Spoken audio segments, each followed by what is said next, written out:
Após isso, vemos nosso fazendeiro falando que o slime que a tia trouxe começou a se multiplicar e virou vários slimes de cores variadas. E um desses slimes acabou bebendo um barril cheio do precioso vinho. E é claro que as garotas ficaram revoltadas. E para resolver esse grande conflito, nada melhor do que um julgamento, não é mesmo? O pobre slime foi considerado culpado. E assim, em questão de segundos, começou uma discussão para resolver isso. E aí a filha do Bezel chega lá e fala que mesmo que elas punissem o slime, eles iam continuar a repetir as suas ações, não ia adiantar nada. Aí as garotas concordam e o nosso fazendeiro ficou aliviado, e a partir desse dia o slime começou a frequentar as festas e se aproximou mais da galera. E aí acabaram nomeando ele como o slime da cachaça. Enfim, o outono chegou e tá na hora de comer umas comidinhas gostosas. As meninas estavam se deliciando com um monte de comida lá. Porém, nosso agricultor fala que poderia ficar ainda melhor com frutos do mar. Porém, naquele mundo, os frutos do mar que ele falava pareciam um tanto fortes. Os bichos eram gigantescos, velho. E esses peixes ficavam no limite do reino demoníaco. Lá tem uma cidade. Como eles trabalham lá, era bem provável que eles iam conseguir esses peixes lá. A Last vai até lá, até a cidade portuária. E o fazendeiro fala que quando o assunto é comida, todas elas na aldeia ficam animadinhas. 3 dias depois, a Last está de volta e trouxe com ela um comerciante chamado Maicon. O Maicon mostra para eles alguns peixes e fala que conseguiria os frutos do mar que o fazendeiro queria. Porém, se oferece para se tornar o fornecedor oficial da vila. Ou seja, lidar com todo o comércio entre eles e o reino demoníaco. Aí ele vai embora e nosso fazendeiro fica pensativo, né? Achando que ele era um comerciante habilidoso. Porém, ele parecia estar um pouco assustado, né? O que era meio esquisito. Rapaz, e não é que o bicho tava mesmo? O bicho tava tremendo de medo. Ele comenta que 3 dias atrás estava no seu escritório conversando com um funcionário, que fala que ele tinha um visitante à sua espera. O velho não quer saber de visitas. E ainda bem que ele não recusou, porque se tivesse recusado, com certeza ele tinha rodado, rapaz. O bicho foi falar com uma maga muito poderosa, o dragãozão e um monte de largato. Negociar com esse povo poderia ser um pouco arriscado. Porém, ao ver as maçãs e as mercadorias, ele percebe que poderia fazer uma grana muito boa vendendo aquilo. Aí ele aceita na hora, né? O bicho é empresário. E por isso ele mesmo participaria da entrega. Rapaz, e no caminho o bichinho se borrou pra montar no dragão, viu? Aí depois disso ele dá mais de cara com mais dragão, dá em cara com a tia, o anjo da aniquilação e os anjos guardiões, e mais um monte de monstro naquela fazenda, rapaz. O bicho tava quase infartando de medo. Mas aí no final das contas ele sobreviveu e tava voltando pra sua casa, né? Mesmo que tivesse melado a cueca. Deu trabalho? Deu, mas pelo menos valeu a pena. E ele fez isso tudo com um sorrisão no rosto. E o nosso fazendeiro conseguiu os frutos do mar, se deliciam com a comida nova. Logo em seguida, Zabuton toca o alarme e um dragão tinha aparecido na aldeia. O fazendeiro fala que os anjos foram rápidos e viram um dragão, só que eles não deram conta sozinhos do dragão. O dragão ataca um pedaço de floresta próximo da aldeia e ainda fica brincando com o nosso fazendeiro. E ele perde a paciência e lança a lança do dragão. Porém, o dragão desvia e já na segunda lançada o dragão foi golpeado. E aí ele acabou caindo como sempre, né? Ninguém aguenta essa lança desse fazendeiro, não.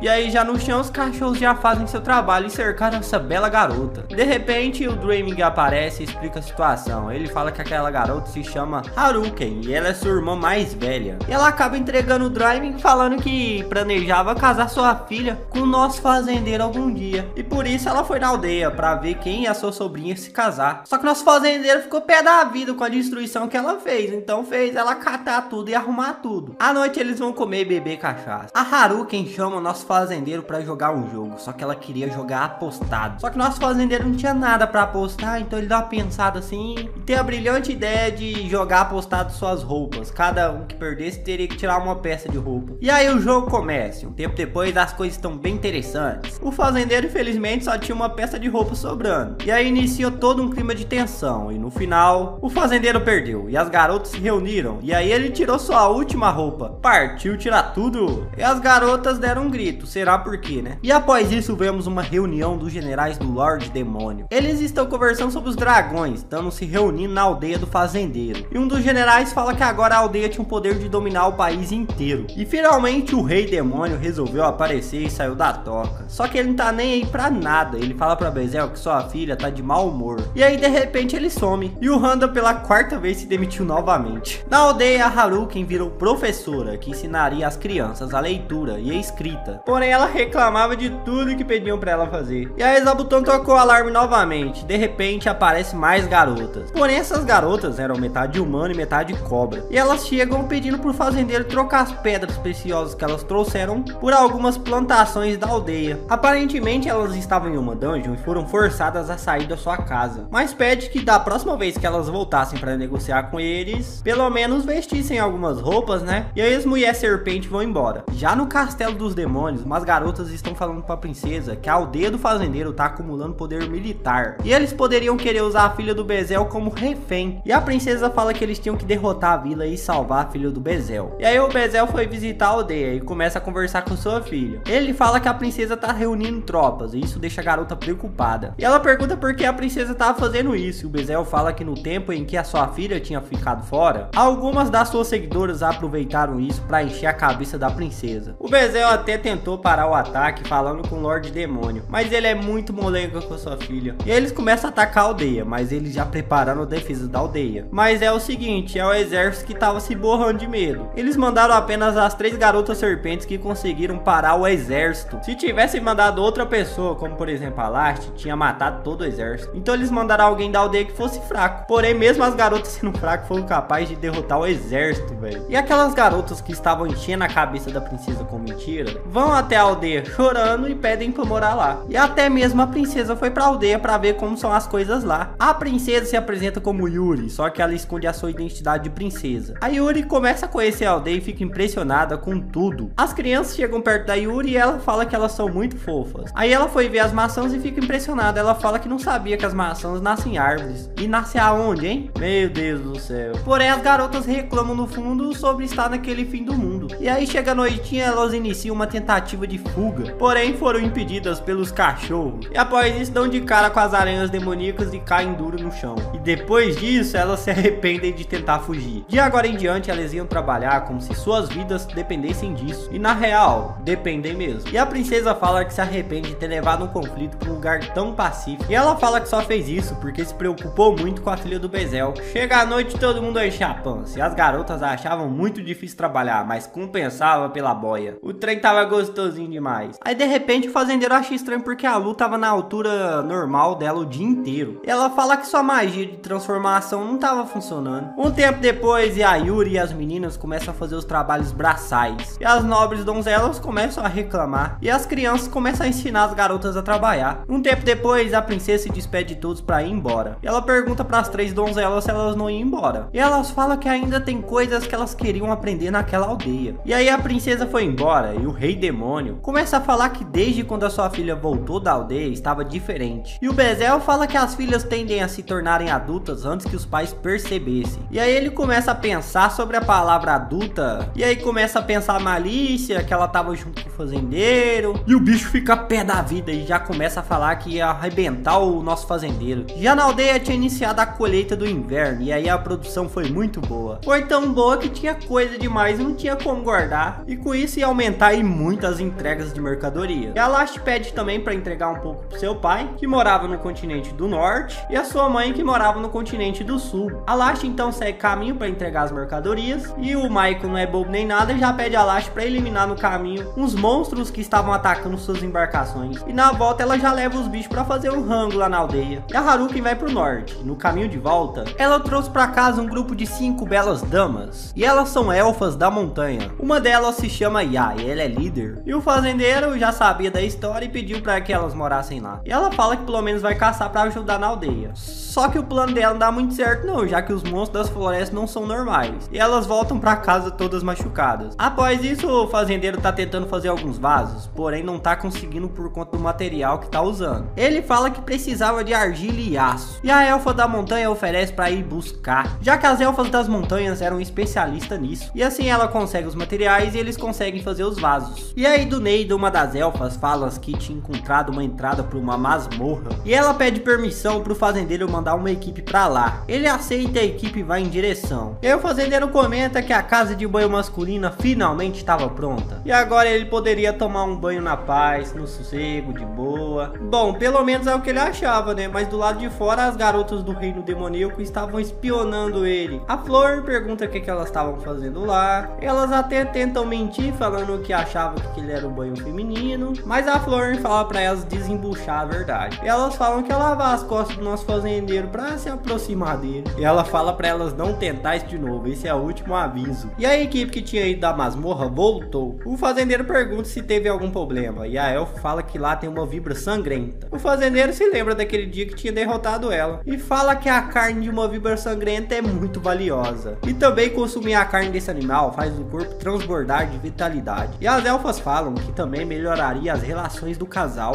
e até mesmo poderia te abençoar com filhos. E com isso nosso fazendeiro fica num pensamento meio duvidoso e acaba ficando meio envergonhado, mas fala que eles vão caçar essa víbora sangrenta. Tempo depois o inverno começou a se aproximar e o fazendeiro vai visitar a Lu. Isso porque ela tava de cama e o fazendeiro tá preocupado com ela. Porém ela fala que não precisava se preocupar porque ela só tava enjoada e também com um pouco de febre. E só nessa parte já dá pra entender o que tá acontecendo, não é mesmo? O fazendeiro pergunta pra ela se recentemente ela tá desejando comidas azedas. E ela fala que sim. No final descobre que a Lu tá grávida. E adivinha quem vai ser papai? Nosso fazendeiro. Ô bicho ter vergonha, né? No dia seguinte iniciamos o dia com nosso fazendeiro acordando após uma noite de sono. Nessa hora a Lu acorda e dá um bom dia pra ele e ele pergunta se ela tava bem. E ele diz que sim, e não era pra se preocupar tanto. Após isso, nosso fazendeiro explica por que de acordar tão tarde. Ele diz que não acordava cedo pelo fato das outras empregadas insistirem de acordar sempre antes dele, porque senão elas acabavam não dormindo direito. E quando ele acorda, elas sempre relatam tudo o que aconteceu pra ele. Como por exemplo, o slime cachaceiro ter bebido um barril inteiro do precioso vinho. Aí quando eles tomavam o café da manhã, e uma dos anjos guardiões conta que no dia passado um grupo de 3 coelhos assassinos tentaram se infiltrar na vila, porém os cachorros demoníacos impediam e eles acabavam virando o rango do dia. Depois de comer, o fazendeiro vai trabalhar. Chegando lá, ele nota que algumas plantas estavam infestadas com um tipo de praga que vive e come folhas das plantas. Ele diz que essas pragas têm aparecido ultimamente, mas com a ajuda dos filhotes da Zabuton, ele consegue localizá-los e matar as plantas com sua ferramenta onipotente. E aí ele consegue eliminar as pragas após o trabalho. E aí o fazendeiro vai almoçar com a tia. E aparentemente almoçar nesse mundo é fora do comum. Então ele se lembra que as elfas superiores estavam nervosas até mesmo para tomar café da manhã, pois segundo elas nem sempre conseguiram comer uma única refeição por dia. Então o fazendeiro quer garantir que elas não tenham que se preocupar com a comida. Logo depois ele sai para trabalhar mais um pouco nos campos e também para construir vários tipos de coisas para os aldeões, graças à sua ferramenta agrícola. Essa ferramenta é muito potente, graças a ela, mesmo sem experiência, ele consegue construir tudo quanto há de coisa. E aí ele vê as outras empregadas treinando, então ele percebe que também precisava fazer alguns exercícios. Com isso ele tenta treinar com espada, mas é um fracasso total. Usando faca também ele é horrível. Agora usando a sua lança, aí é outra história, meu amigo, ele faz um estrago. Depois disso eles vão pra casa jantar. O sol se põe e partiu encher a pança de novo. E no jantar todos aproveitavam para relatar tudo que acontecia na aldeia para ele. A Flor, por exemplo, entrega uma carta da princesa Yuri, onde ela dizia que gostaria de outro vestido feito pela Zabuton. Porém a bichinha tá muito exigente, né? A Flor me fala que ia pedir para ela não pedir tantos pedidos assim. Certo, ela tá achando que o fazendeiro é o mestre das lâmpadas. Porém o fazendeiro fala que tá tudo bem, que a Zabuton ia ficar muito feliz por fazer algo para ela. Depois de um tempo o fazendeiro tá tomando banho e acaba lembrando de quando todos tinham que tomar banho juntos e ele não conseguia relaxar. Mas agora com o banheiro próprio, tomar banho juntos não era mais necessário e com esse ele conseguiria relaxar. Porém quando ele voltava do seu banho, ele percebe que as garotas elfas estavam de olho nele. Esse negócio tá meio esquisito, então ele finge estar sendo atacado e logo em seguida todas as garotas aparecem, mas se escondem novamente. Isso após perceber que era um alarme falso. O fazendeiro pensa que as garotas apenas queriam manter ele seguro antes de dormir. Mal sabe ele que elas estavam com segundas intenções, só na malícia. Elas querem repovoar sua raça, ele acha que elas vão fazer isso como? No dia seguinte os anões estavam trabalhando duro pra fazer cachaça e estavam levando isso muito a sério. Aí nessa hora uma mina fera vai correndo e ela diz que tem um cara estranho na aldeia. Então vemos um cara estranho que estava se curvando diante da estátua de Deus. E o estranho é que esse cara passou pela aranha Zabuton e pelos anjos guardiões sem ninguém perceber. A Lu chega nessa mesma hora e fala que esse cara era o progenitor dos vampiros. E lá dentro ela explica que o progenitor era o avô deles. E o cara tinha apenas 4.000 anos. E ele fala que para ele viver tanto tempo, ele tinha uma magia que apagava suas memórias. Ele só não apagava as mais importantes, mas do resto ele esquecia tudo. Porém ele pede desculpas por ter entrado na aldeia sem avisar, né? Porém ele só ia dar uma entrada e sair de fininho. Só que acabou sendo atraído pela estátua dos deuses. Quando ele nasceu, ele lembra de ter conhecido Deus, que diz pra ele fazer o seu melhor, mesmo ter nascido com um corpo anormal. Praticamente esse cara é um reencarnado igual o nosso fazendeiro. Porém, como ele usa magia de esquecimento, ele não se lembra de nada. Aí ele não lembrava a aparência de Deus. Por isso foi uma surpresa ver aquela estátua. Aí o agricultor decide fazer uma estátua igual pra ele. O cara gostou tanto da estátua que queria pagar ele pela estátua. Só que o agricultor fala que não poderia aceitar dinheiro por isso, né? E ele fala que vai pensar em algo pra dar pra ele. E a Flora fala que ele era uma pessoa muito importante do alto escalão. Após isso, vemos ele num templo conversando com o padre. E ele fala que ia consagrar aquela estátua naquele tempo. E o padre fala que aquela estátua é muito bem feita e por isso ia fazer pra todas as pessoas adorarem ele. E ele pede pro padre colocar a estátua no melhor lugar que tiverem. Porém, o progenitor dos vampiros fala que o fazendeiro não parece ser alguém que aprecia coisas desse tipo, como por exemplo bajuladores. Ele não queria fazer nada que perturbasse a vida pacífica dele. Porém, ele fala que ia apoiá-lo discretamente. E logo em seguida manda o padre avisar todos os templos para serem respeitosos com o fazendeiro. E aí depois disso vemos o fazendeiro e a Lu pensando onde ia colocar um piano. Aparentemente o progenitor dos vampiros mandou de presente para eles pela gravidez. E a Lu diz que o melhor lugar para colocar seria no refeitório da aldeia. Nessa hora vemos as garotas que ficaram encantadas com o piano. Porém elas ficam com medo de quebrar o piano. Então vão até o fazendeiro para pedir que eles comprassem um piano para elas. E vemos que realmente ele comprou o piano. Todos da aldeia pareciam se divertir muito. Naquela noite todas as garotas estavam felizes que a Lu estava grávida e ansiando pela gravidez. Até que a Lu fala que quem tivesse grávido não poderia beber álcool. Aí pegou no ponto fraco delas. Aí elas dão uma desanimada. Depois disso as anjos guardiões imploram pro fazendeiro vender todo o álcool da vila. Isso porque as garotas estavam viciadas no álcool. E se elas não se acostumassem a ficar sem, não iam conseguir aguentar a gravidez. Então nosso fazendeiro tem a brilhante ideia de guardar o álcool em barris para fazer eles ficar velho e com o tempo ficar melhor ainda do que já é. E após isso os aldeões presenteavam a Lu com todo tipo de presente por conta da gravidez. Até mesmo o homo largado que oferece um pouco de seu sangue, mas ela vê que não dá muito certo não, a pele dele é dura demais pra ela morder, ué. E aí quando é fé que não, chega a hora do parto. Então rapidamente todas as garotas começam a organizar as coisas pra ela dar à luz. E o fazendeiro não podia fazer nada, então ele tava sentado numa mesa apenas esperando tudo acontecer. Ele sai pra fora e se senta dentro do buraco da árvore, onde ele se lembra de tudo ter começado ali. No dia seguinte ele vai até a casa e quando ele entra, ele vê a Lu carregando o seu bebê, ou seja, seu filho. Ela pede pro nosso fazendeiro segurar ele e ele fica todo nervoso. Aparentemente seu filho é uma mistura de vampiro com humano, mas por enquanto parecia um humano comum. E a Lu dá o nome pra ele de Alfredo. E aí um tempo depois, nosso fazendeiro decide apresentar pra todos da aldeia uma medalha de recompensa. As garotas perguntam pra que iam servir aquilo. E ele diz que aquilo serviria pra fazer troca-troca de mercadorias. E ele começou dando 3 moedas pra cada aldeão. Um tempo depois, o fazendeiro comenta sobre as pessoas trocar suas moedas. Enquanto algumas pessoas trocavam por móveis, algumas usaram suas moedas para decorar seus quartos e algumas guardavam até mesmo como recordação. E aí chega uma menininha que vai até o fazendeiro e pede para ele dar um bebê para ela. Ele diz que não e a criança oferece 3 moedas. Mas nosso fazendeiro diz que a questão não era realmente isso. E a elfa já tava lá de olho para ver se a estratégia da menininha dá certo para ela fazer também. Porém não dá muito certo não. Em troca nosso fazendeiro dá para ela um dia inteiro com o prefeito. Aí naquela noite eles fazem uma festa para comemorar o nascimento do filho do nosso fazendeiro. Aí todos se divertem tomando bastante cachaça, menos o rei demônio que tava pistola da vida falando que ia acabar com a vida do nosso fazendeiro. Ele não queria entregar sua filha como noiva de jeito nenhum. E na vila as meninas falam que tinha muita gente que queria mudar pra vila do fazendeiro. Mais de 100 pessoas queriam ir pra lá agora. E por isso agora eles precisavam construir um novo vilarejo pra esse tanto de gente. E assim termina a primeira temporada. E aí, curtiu o vídeo? Quer uma segunda temporada quando lançar? Então já deixa seu like, se inscreve no canal e comenta aqui embaixo quer a segunda temporada. E aproveita para conferir mais resumos aqui no canal. Garanto que você vai curtir. É só clicar no vídeo que tá aparecendo aí na tela